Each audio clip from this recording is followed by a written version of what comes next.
Magandang buhay. 1, 2, 3, welcome. Welcome na naman po sa pinabago namang vlog ni Michikoy. And good morning! So, good morning po sa ating lahat. And for today's video, ang pag-uusapan po natin is ano po ba yung kaibahan ng Cenomar sa AOM. Alam niyo yun? Hindi niyo alam ano? Okay.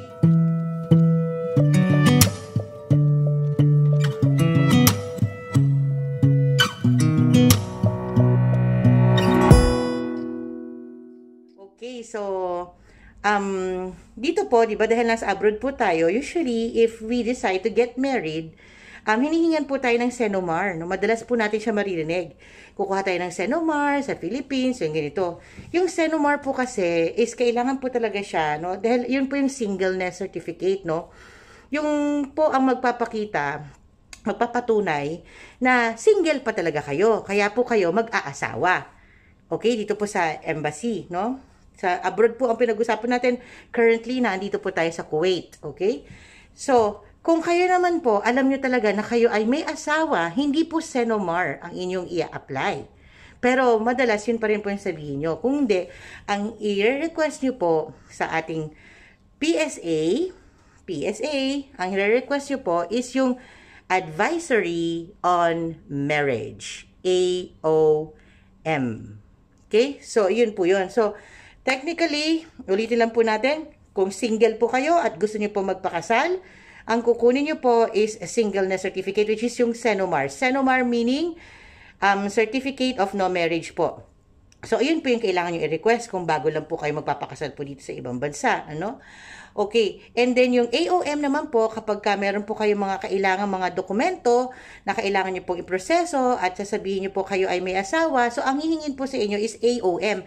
Bakit kailangan po ng AOM? Kasi ganun din po yun sa single, kailangan siguro natin na talagang single nga talaga to, na hindi talaga to nakapag-asawa. So, ang AOM, kapag kumuha po kayo ng singleness, no, at makita po doon na may asawa po kayo pala, na nagpakasal na pala kayo, no, tapos gusto mo pa magpakasal dito sa ibang bansa, gusto mo maging legal kunyari kayo, ang marireceive nyo po ay AOM. Kahit na in-apply nyo po is for singleness, ang marireceive nyo po na papel is AOM. So ngayon naman po, bakit kailangan ko pang mag-apply? Alam ko naman na ikinasal ako. Bakit kailangan ko pang kumuha ng AOM? Kasi nga po, yun po yung nire-require ng mga bawat agency po sa atin na kung kayo po ay kasal, kukuha po kayo ng AOM. Yun naman po ay magpapatunay kung ilang beses po kayong kinasal. Baka mamaya akala nyo po, kayo lang ang nag-iisa, di ba? Yung pala, nagpakasal pa pala siya sa iba. So, doon po lalabas kung ilang beses po kayo nagpakasal.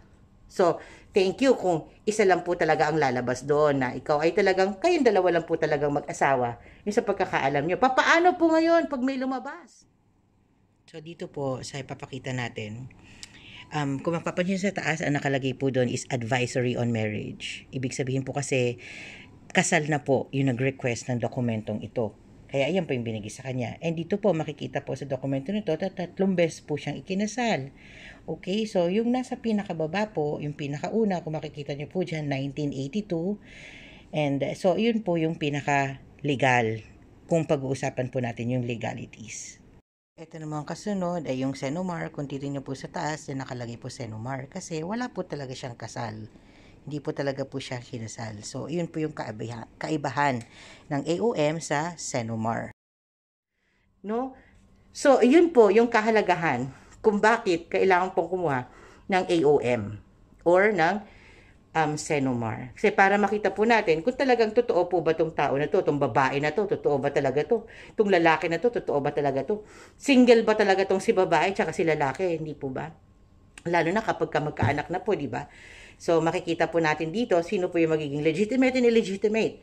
Okay? So, hindi po tayo dito nag-uusap na but both of them have rights. Illegitimate or legitimate, both of them have rights. So, ayun lamang po. So, I hope you've learned something from this very short lang po na vlog for today. So, if you haven't subscribed to my YouTube channel, please don't forget to hit the subscribe icon. Ting!